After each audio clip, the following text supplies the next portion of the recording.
അസ്സലാമു അലൈക്കും വറഹ്മത്തുള്ളാഹി. ഒരിക്കൽ ഒരു ഹോസ്പിറ്റലിൽ വർക്ക് ചെയ്യുന്ന ഒരാളെ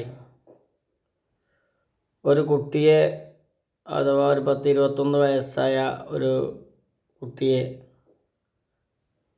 അയാളുടെ ആവശ്യങ്ങൾക്ക് വേണ്ടി ഉപയോഗിച്ചു. അഥവാ അയാൾ പറയുന്ന സ്ഥലത്തൊക്കെ അവന് പോവും, അയാളുടെ കാര്യങ്ങൾ ചെയ്യും. ഇങ്ങനെ അവസാനം ഈ കുട്ടിക്ക് എങ്ങോട്ടോ യാത്ര പോയപ്പോൾ ഒരു ആക്സിഡൻറ്റ് സംഭവിച്ചു.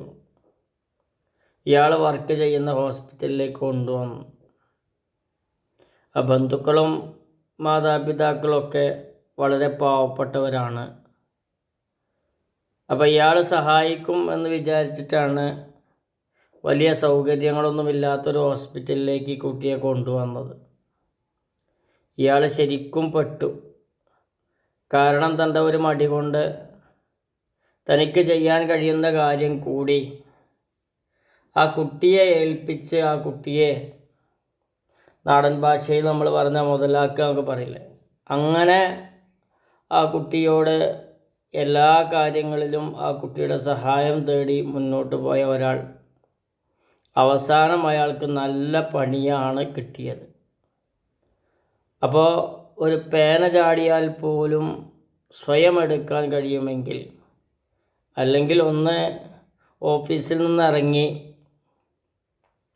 തിരിച്ച് ഓഫീസിൽ കയറി തൻ്റെ ഒരു മൊബൈൽ എടുക്കണമെങ്കിൽ അതിന് അവിടുത്തെ ഓഫീസ് ബോയിയോടോ അല്ലെങ്കിൽ ആരോടെങ്കിലും സഹായം ചോദിക്കുക.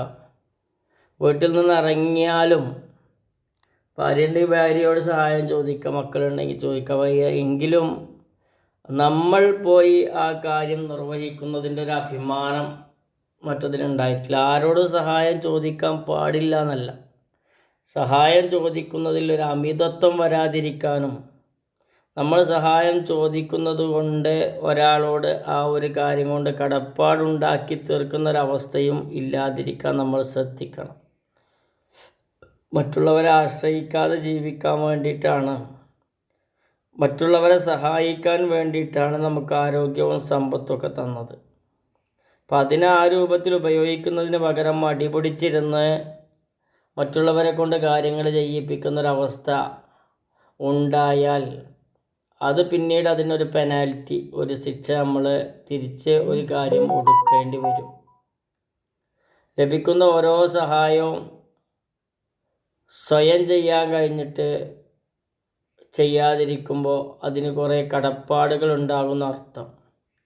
ഈ കടപ്പാടുകൾ ആലോചിച്ച് സ്വയം ചെയ്യാൻ കഴിയുന്ന സിമ്പിളായ കാര്യങ്ങളെങ്കിലും സ്വയം ചെയ്യാൻ പ്രത്യേകം ശ്രമിക്കുന്നത് നമ്മുടെ മുന്നോട്ടുള്ള ഭാവിയിൽ വലിയ പ്രയാസങ്ങൾ വരാതിരിക്കാൻ ആവശ്യമാണ്.